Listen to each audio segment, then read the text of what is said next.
Olá, pessoal do Mabook, novo domingo, novo vídeo aqui no canal. Vocês sabem que a gente traz aqui resenhas do que a gente está lendo, do que a gente está curtindo e muito mais. Vou colocar aqui o nosso microfone mais pertinho para te facilitar.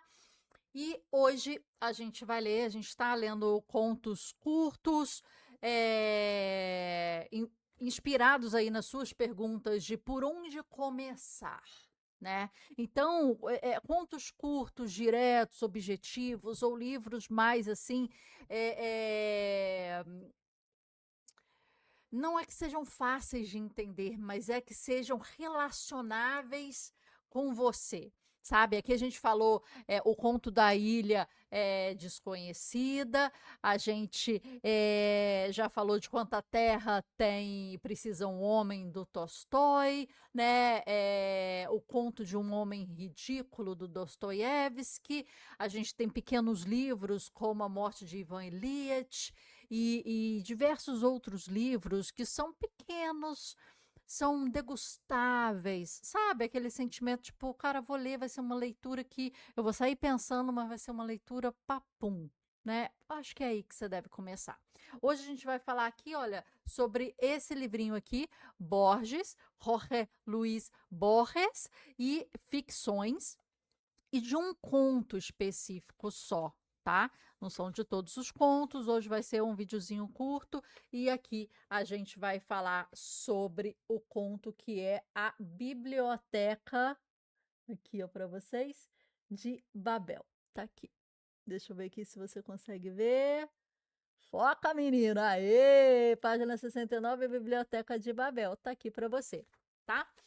Existem vários contos aqui. Ele é dividido, o livro aqui é dividido os jardins de veredas que se bifurcam e artifícios, tá?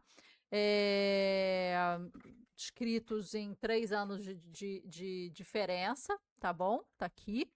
É, e a gente vai falar sobre a Biblioteca de Babel. Vamos começar? Aqui. A gente tem uma apresentação. Se tiver pequeno, aí aumenta essa tela aí do YouTube ou da sua visualização para que a gente, né, consiga ver tudo, né? É, é uma leitura diferente do que a gente está acostumado a ver agora, ver antes, né? Ela tem muito mais de filosofia do que de propriamente de história em si. E aqui a gente vai conversar sobre alguns pontos. Então, a Biblioteca de Babel, o universo como um labirinto, uma jornada visual pela obra-prima de Jorge Luiz Borges, da cegueira do autor aos limites da compreensão humana. E aqui a gente vai tentar entender por que foi falado isso, né? Vamos ver aqui. Ele nasceu em Buenos Aires em 1899, criado em uma vasta biblioteca familiar, e leu mais filosofia do que livro de ficção e não ficção desde a sua infância. Agora, ele tinha uma questão, a gente está falando aí, né, sobre a história da vida dele, né, a história do autor, da onde se encontra o autor, e assim que a gente começa a fazer as resenhas, qual o contexto da história, qual o contexto do autor, como é que esse livro entra, né, onde que ele está desculpa, localizado na vida do autor. E aqui é uma coisa muito forte da gente ver, porque aqui a gente colocou uma maldição genética, é uma condição que era passada de família, né? Vítima de uma cegueira progressiva, descrita como uma escuridão branca, herdada após 5 gerações. Né? Então ele já sabia que ele ia ter esse problema, né? E tinha dificuldade de ler. Imagina um escritor e um cara que sabe que vai ser escritor desde cedo, né? Desde sua infância, ele já sabia disso, sem poder ler o tanto que ele gostaria de ler. A ironia. Assumiu a direção da Biblioteca Nacional da Argentina quando já estava quase completamente cego, cercado por milhões de livros que nunca mais poderia ler. Olha, né, que loucura, né? A gente já começa entendendo esse ambiente aqui do autor de uma forma muito poética e muito metafórica também para esse conto, né, para essa história. Influência do ultraísmo, 1914. O uso da metáfora radical e total abandono dos excessos retóricos. O foco é a pureza do conceito. Então, o conto, né, ele é baseado aqui em ideias. Ele fica entre a ficção, o ensaio e a filosofia, pegando mais da filosofia. É um conto que a gente vai ver pouca ação, pouco movimento, né? Mas a gente vai ver muito pensamento. É um conto que você começa a sabe o que eu penso, né, assim, quando me perguntam qual que é o livro bom, e aí eu falo: "Cara, é um livro que me obriga a fechá-lo. É o livro que eu quero ler mais, que eu tô lá empolgada para ler, mas ele me obriga a fazer assim, ó, e pensar". Então, quanto mais o livro que eu mais gosto, o livro que eu mais sou obrigada e sinto a necessidade de fechar ele. Sabe a sensação de tipo, cara, eu vou fechar porque eu tenho que pensar, não consigo prosseguir aqui, por mais que eu queira, porque eu tenho que internalizar esse pensamento, né? Eu tenho que internalizar o que eu pensei, porque senão eu vou encavalar o negócio, tá? Vamos aqui. Laboratório literário. Não há trama convencional, como a gente está falando. A ficção é um cenário arquitetado exclusivamente para testar as consequências matemáticas do tempo, do infinito e da linguagem, né? Vamos aqui. Isso. Então, claro que se a gente fala de a Torre de Babel, a gente logo vai pensar na Torre de Babel, né? É invariavelmente isso. Mas ele faz um contraponto aqui de que é a Torre de Babel como conhecemos, né? Então aqui tem essa parte aqui, né? O excesso, multiplicidade de línguas, a consequência impede a comunicação entre os homens e o fim, a paralisia da obra física. Ok. Aqui em Borges, em 1941, o que é essa biblioteca de Babel aqui, né? Calma aí, gente, calma aí. Aqui. É... Deixa eu ver aqui, porque só consertar aqui, isso aqui. Isso. Deixa eu aumentar aqui pra gente um pouquinho e me jogar para cima aqui. Pronto. Multiplicidade de livros. A consequência impede a compreensão e a extração do conhecimento. E o fim, a paralisia da mente humana. O problema do universo não é a falta de informação, é a total ausência de sentido em meio ao excesso. E aí a gente já começa a se perguntar, entendendo essa posição de diferentes conceitos da Torre de Babel aí, que antes era muitas línguas, né? E tinha paralisação, né? Impede a comunicação. Muitos livros, quer dizer, tá tudo ali escrito nos livros e impede a compreensão. Então, é o questionamento do excesso, né? Tipo, o excesso está trazendo realmente mais ou está trazendo, ou pelo seu excesso está trazendo menos, né? Então a obra ela foi publicada em 41, né, no exato período em que a cegueira do Borges se tornava definitiva, tá?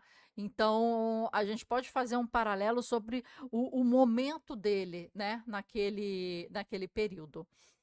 O criador do labirinto. O protagonista, o narrador, é um velho bibliotecário. E aí a gente já entendeu que lá ele trabalhava na biblioteca, né? Será que ele está se transpondo aí nessa história? Está se posicionando nessa história? Um velho bibliotecário, quase cego, aguardando a morte, que reflete a percepção do próprio Borges sobre a sua mortalidade, né? Então aqui ele se coloca, né, nessa situação.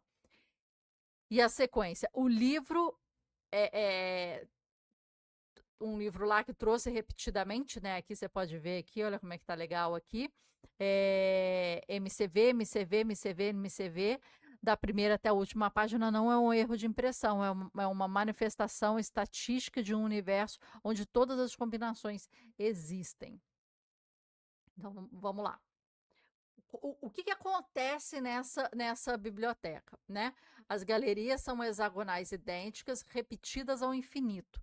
Não existe fundo, não existe o fim, né? Se a gente desenha, a gente sempre pensa numa base, né? Um céu, né? A terra, o chão, né? O mar, e a gente pensa nessa estrutura de que existe um fim, né? Então, existe o fim. Eu tô aqui no chão, não vou furando até lá embaixo, né? Aqui não. Essa biblioteca ela é ad eternum, né? Exatamente 20 prateleiras cravadas nas paredes de cada hexágono. O acervo físico, 32 livros por partilheira, 410 páginas por livros, 40 linhas por página, 80 letras por linha. A matemática aí, ela é uma coisa muito forte, é tudo muito específico, é tudo muito quadradinho, né? Vamos dizer assim. E o espelho, ele duplica fielmente as aparências para o narrador, é a promessa matemática de que o espaço é ilimitado.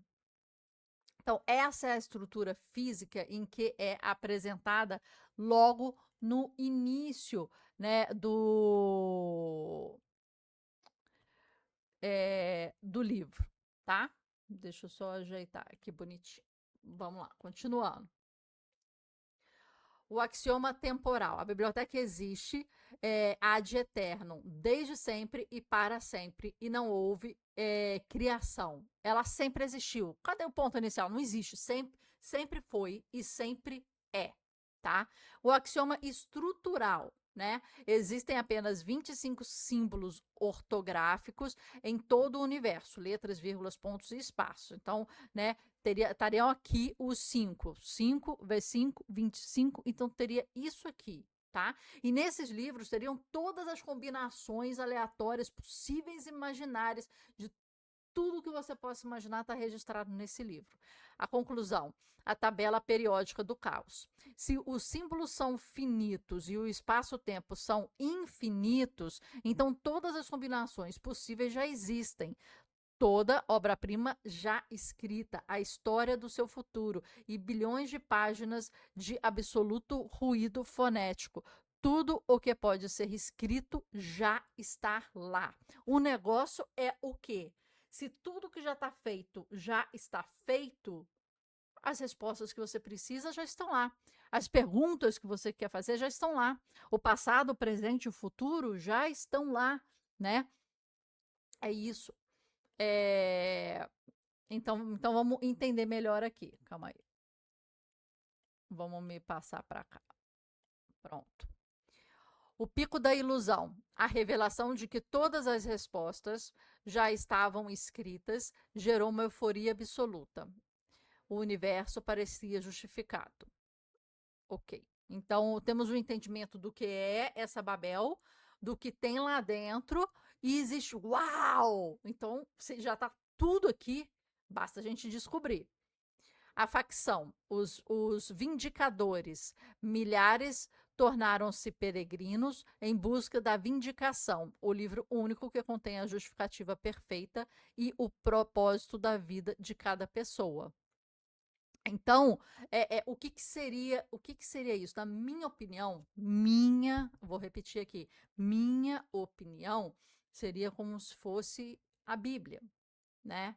Pra gente. Qual que é o livro que explica tudo? Qual é o livro que tem a base de tudo? E aí cada um na sua religião, né? Qual é o livro, né? Seria isso, né? Essa é a base. E aí, ok, tudo está escrito, tudo está registrado, é só buscar, é só procurar. Existe um livro que resume tudo e traz tudo. Mas será que esse livro ele está dentro dessa estrutura que é tudo já? Ou ele está fora dessa estrutura que é tudo e explica essa estrutura?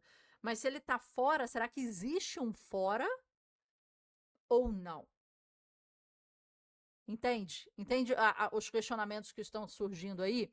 A matemática da frustração. A probabilidade real de encontrar o seu livro específico em um oceano virtualmente infinito de ruídos e letras aleatórias é calculável em exatamente 0%. Quando o negócio tende a muito, a infinito, a desproporcionalmente bizarro o negócio, também a possibilidade de você, né, ter aquilo ali de uma forma que te ajude a explicar, né, o negócio, né, a vida, os insights, a estrutura e etc., é também bizarro, né? Se a gente acreditar que tudo está aqui, que tudo é esse, e se esse tudo é infinito, que loucura é essa? Por onde começar? Por onde começar a organizar esse caos que existe? Por onde começar a se encontrar, né? Então vamos lá, os purificadores decidiram invadir hexágonos para destruir livros inúteis e ordenar a biblioteca. Ignoraram que, matematicamente, destruir milhões de volumes em um universo infinito é um ato infinitesimal e inútil. Então, pode destruir 1 milhão, tem mais não sei quantos milhões aí, é infinito, não importa. Outro, né? Então, esse é o fanatismo. Esse aqui já são os buscadores. O que são os buscadores, né? A gente está comparando com a religião. Acreditam que homem do livro, um bibliotecário messiânico que teria lido o catálogo dos catálogos, adquirindo a onisciência de um Deus. Peregrinaram séculos buscando o Ivão. Então, para eles, existe um cara, uma pessoa que detém um conhecimento do livro, o livro dos livros, o livro de tudo, né? Que seria o homem do livro. Quem é esse cara que detém esse conhecimento, que já leu esse negócio inteiro aqui e que sabe o que as pessoas não sabem, né? E que pode ensinar? Então, seria um comparativo com a religião, buscando um salvador, um orientador, um guia, né? Um outro, a epidemia S, né? Do niilismo. S é quando você já vai partir para outro plano. Vamos entender isso. É quando você se desvive, tá? Taxa é muito alta e a mente humana colapsa diante da tortura do paradoxo. A resposta exata para a vida está logo ali, em uma prateleira, mas será para sempre inatingível. Então, assim, eu sei que a resposta está ali na minha frente, ela está decifrada, ela está escrita, ela está documentada, ela já foi vista por alguém, mas eu não consigo, porque isso aqui é um mundo de coisa, tá? Aqui, a hipótese final do narrador. E aí, a gente tem aqui a hipótese do narrador, o final do narrador, né? Que é esse cara que está se posicionando para a gente. De Platão a Einstein, a humanidade buscou freneticamente a fórmula da ordem para explicar o cosmos. Aguardando a morte, o velho bibliotecário não encontra essa fórmula, mas concebe uma elegante esperança como consolo. O que é essa esperança? A biblioteca é ilimitada, porém periódica. O que significa isso, né? Se um viajante a cruzasse pela eternidade, veria que o caos das letras, quando reiterado ao infinito, deixa de ser caos, torna-se um gigantesco e silencioso padrão. Vamos lá. Isso que o senhor, o personagem principal, né, que vai nos falando aí, esse senhor, nos posiciona. E aí a gente tem alguns insights. Vamos ver aqui. O paradoxo epistemológico da era digital. A profecia de 1941, época do livro. A metáfora perfeita para a tragédia da internet e da inteligência artificial. Ter acesso a absolutamente tudo não equivale a saber alguma coisa. Habitamos num oceano infinito de dados, desprovido de ferramentas para destilar significado real. Versus a abundância do ruído. A abundância irrestrita não produz compreensão, ela produz ruído. quando a informação é infinita e as combinações são ilimitadas, o verdadeiro conhecimento torna-se estatisticamente nulo. Então a gente está trazendo aí um momento da nossa vida, né? Quanto mais inteligência artificial, quanto mais fácil, né? Tanta informação, tanta coisa, tanta loucura que existe, né? Agora é um prompt já te dá a resposta. Cadê a tabuada? Cadê o estudo? Cadê, né? Você entender, digerir? Tá tudo muito fluido. E a gente está perdendo essas conexões sinápticas, a gente está perdendo a leitura, a gente está perdendo, né, as coisas que acontecem na nossa vida, e essas novas gerações já vão entrar nesse ritmo, mas nós, de 40 e poucos anos, nós de 50 e poucos anos, nós fomos e somos a última geração que vai ter vivido um antes e um depois da internet, da Web 1, da Web 2, da Web 3, da inteligência artificial. Daqui para frente não vai ter mais geração que entenda o que é o pé sujo de barro, jogando um peão, uma bocha, uma decoreba de tabuada, um mimeógrafo, né? Não vai ter mais galera que entende o que é dado, o que é dominó, o que é soprar num disquete, o que é ter que rebobinar uma fita de vídeo para devolver na locadora. Não vai saber o que é locadora de vídeo. Nós somos os últimos guardiões das melhores épocas que houveram. Sinceramente, sinceramente, acho que daqui para frente muita coisa muda na nossa biologia, na nossa estrutura, nas nossas convenções sociais. E você vai ter que respirar para você aguentar. Porque tudo vai ser FOMO, tudo vai ser fear, tudo vai ser FOMO, fear of missing out, é o medo de estar por fora, estar perdendo, né? Tudo vai ser isso, né? Então vamos lá.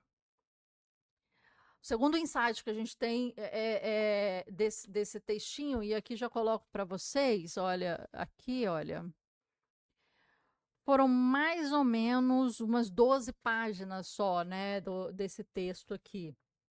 Então, coisinha pouca, 6 folhas, 12 páginas. Nosso segundo insight é o abismo existencial e teológico, a condição humana. Fomos atirados no universo sem o nosso consentimento. Passamos a vida inteira criando sistemas para encontrar um sentido cuja existência sequer podemos garantir. E o divino, o Deus de Spinoza. A biblioteca é eterna, total, engloba tudo, mas é radicalmente indiferente aos que a habitam.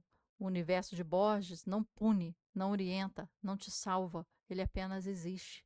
E parece que ali há uma súplica para isso.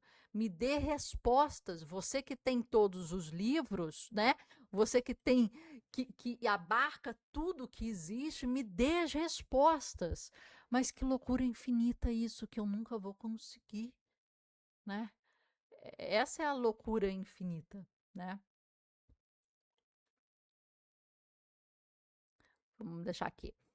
O terceiro insight, os limites da linguagem. O fim da originalidade. Se todas as combinações matemáticas dos 25 símbolos já existem preenchidas em algum livro, a intenção é uma ilusão. Tudo o que escrevemos ou declaramos é apenas a descoberta de um padrão que já aguardava nas trevas, né? Tudo que a gente faz, tudo que a gente utiliza, tenta, inventa, prevê, já existe, já está lá, já foi feito, já foi construído de alguma forma, né? Não é original, é cópia, né? Parece, né, a caverna de Platão, é só um reflexo, né? Os limites da minha linguagem são os limites do meu mundo. Na biblioteca, a linguagem esgotou o real. Isso é muito presente, né? Hoje em dia é tipo A gente pode fazer mais prompts, quer dizer, a gente pode dizer mais o que a gente quer, né? Se a gente souber pedir. E a gente sabe pedir se a gente souber ter o vocabulário para pedir. Um teto é muito diferente de uma abóboda, por exemplo. E se você não souber a diferença entre abóboda e um teto, um telhado, né? Você vai ter coisas diferentes. Quanto mais o seu vocabulário linguístico é rico, mais você pode pedir, mais você consegue que o seu desejo se realize, né? E o sentido não reside, vamos voltar lá, o sentido não reside nas letras em si, mas apenas na frágil relação temporária que o nosso cérebro impõe ao caos. Então, esses são alguns insights, né, que a gente tem aqui no livro. E aí, o que é a metáfora de tudo? Vamos lá. O eixo, o espelho, a eterna falha de tentar duplicar e representar o real sem nunca alcançá-lo. Essa é a representação do espelho no texto. Os 25 símbolos, o que significa? A finitude material, que paradoxalmente é o motor que gera o caos e o infinito. As vindicações, a irrefreável obsessão humana por encontrar sentido, propósito e uma justificativa narrativa. A gente sempre pedindo como, por quê, para onde, de onde viemos, para onde vamos, por que tem isso aqui, não estou entendendo nada, onde eu busco, por onde eu vejo. Cara, não dá. E aqui o quarto, o infinito, a angústia cosmológica de perceber que não existe um centro no universo. Não tem fundo. Não existe para onde ir. Não existe referência. Né? Não existe geografia referencial se a gente não entende que há um fora, que há um dentro, que há um perto, um distante. Essas referências estão completamente alargadas e matematicamente dispostas, né? Onde é o fora? A gente aqui sabe onde é o fora do nosso planeta, sabe onde é o fora do nosso país, sabe onde é o fora da nossa cidade. A gente sabe onde que é em cima, que é embaixo, onde que, né? A gente tem toda essa metrificação de onde a gente está. Mas se tudo isso aqui fosse infinito e igual e repetido, e não existe fundo, não existe alto, não existe para cima, para baixo, é tudo matematicamente igual, parecido, parece espelho do espelho do espelho do espelho, e aquilo vai infinitesamente. Onde você está naquele infinito? Né? Às vezes nem você tem vez, né? A regra nesse mar infinito de livros é o caos. E talvez seja isso. E talvez essa necessidade de organizar esse caos só mostra que é mais necessário o caos, e que o caos ali é, na verdade, a ordem. Mas como Borges percebeu, nós somos os únicos seres amaldiçoados e abençoados como com a obsessão de decifrá-lo. Essa é a maior pergunta do ser humano, e sempre foi, né? Sobre si, sobre o porquê disso tudo, sobre a justificativa, né, disso tudo. Em um universo digital infinitamente barulhento, repleto de dados sem significados e falsos profetas, qual será o livro do seu sentido? Qual será o livro que vai dar as suas respostas? Parece que é isso que a gente sempre busca quando a gente está aqui procurando, lendo. A gente busca uma resposta. A gente busca uma resposta que alguém já tenha perseguido para nos dar, para nos encurtar o caminho das nossas próprias descobertas. Entende? E essa biblioteca louca, né, enlouquecedora até, de Borges, ele impede isso, impede a compreensão, impede a extração de conhecimento, impede. sabe? Ele traz uma lógica que é muito diferente do que a gente precisa. E ele faz entender que o caos é a ordem, e sem o caos não haveria uma ordem mental, uma identificação mental. É um texto que é muito diferente do que a gente já leu, né, aqui, né? É, E começa assim: By this art, you may contemplate the variation of 23 letters. O universo, que os outros chamam a biblioteca. Então, a gente já começa aqui com uma fórmula. O que é o universo? É a biblioteca. Existe coisa fora da biblioteca? Não. Existe a biblioteca é uma parte do universo? Não. O universo é uma parte da biblioteca? Não. O universo é a biblioteca é o universo inteiro. Não existe fora daquilo, né? É composta com um número indefinido, talvez infinito de galerias hexagonais com vastos poços de ventilação no meio, cercados por balaustras baixíssimas. De qualquer hexágono vêm-se andares inferiores e superiores interminavelmente. Interminavelmente. A biblioteca não tenha previsto ou em alguma das suas línguas secretas não encerrem um sentido terrível. Ninguém pode articular uma sílaba que não esteja cheia de ternuras ou temores, que não seja, em alguma dessas linguagens, o nome poderoso de um Deus. Falar é incorrer em tautologias. E aqui termina, o jeito que ele termina, né? É, A biblioteca é ilimitada e periódica.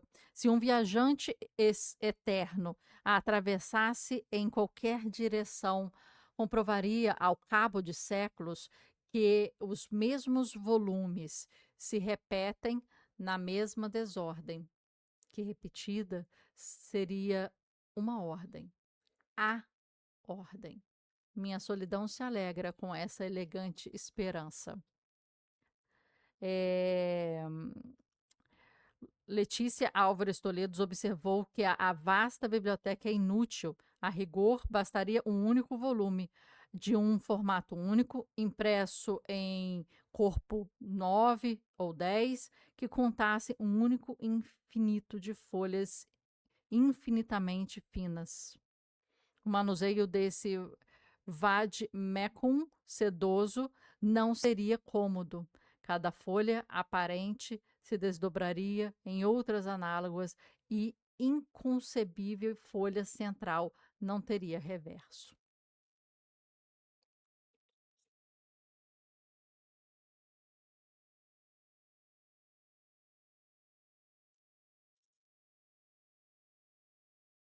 A biblioteca é tão enorme que toda redução da origem humana acaba sendo infinitesimal. Cada exemplar é único, insubstituível, mas, como a biblioteca é total, há sempre várias centenas de milhares de facsímiles imperfeitos, de obras que não diferem entre si, a não ser por uma letra ou por uma vírgula. É interessante para a gente pensar, fazer um paralelo entre o autor, a posição do autor naquele momento, e o momento daqui, e fazer essas análises, né? A gente tentar entender aqui, né? Esse paradoxo do ter mais é saber mais, ter mais é ter mais conhecimento, ou ter mais ruído. Essa abundância, ela bate aonde na gente? É ruído ou é engrandecimento? Isso que é o ponto. E isso a inteligência artificial bate com a gente ainda mais, né? É, é... E eu acho que o momento que a gente está hoje, acho que faz a gente pensar muito disso, né? Eu me pego muito pensando a quantidade de coisas que temos e como é que o maior trabalho que nós temos hoje em dia é realmente, o maior trabalho mesmo, de deletar e-mails que a gente não quer, tirar o lixo da nossa frente, falar não para certas coisas. O maior esforço que a gente está tendo hoje é de realmente filtrar, decupar, depurar, eliminar, reduzir, simplificar. Está sendo aquela coisa de você afunilar para você ter essência, o bom, o não caos, o essencial. E está cada vez mais difícil, né, fazer esse trabalho no nosso dia a dia. E nós somos toda hora colocados na frente de coisas que não têm importância, de memes, de dancinhas, de fofocas, de artistas aí sem fundamento algum, tendo tretas que acaba aparecendo pra gente e a gente perdendo o que a gente tem de melhor na vida. Tempo. Tempo. Porque tá, ó. Tic, tic, tic. Esse é o ponto, minha gente. Esse é onde está o nosso caos. Espero que vocês tenham gostado dos insights, dos posicionamentos aqui. Para mim foi desafiador ler. É um texto mais dificinho de fluir, apesar de ser pequeno, tá? Não é uma história como a gente está acostumado aqui, como foi a Ilha Desconhecida, né, do Saramago, que você pega, você lê numa sentada que você fica pensando, fica analisando, né? Aqui é muito mais, senti que é muito mais um quê filosófico e uma escrita muito mais,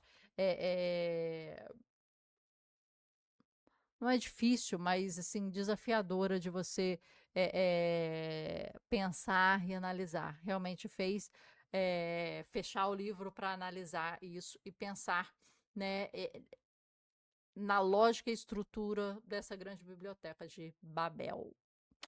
Até o próximo vídeo, até nossa próxima resenha. Obrigada. Aproveita, curte a gente, siga, isso é muito importante pra gente. Pode representar nada para você. É só clique aqui embaixo, por favor, que vai ser muito importante. Por favor, siga, curta, divulgue, fale com outras pessoas. A gente tem um WhatsApp gratuito, entra lá, faça parte, fala com a gente, troca ideia.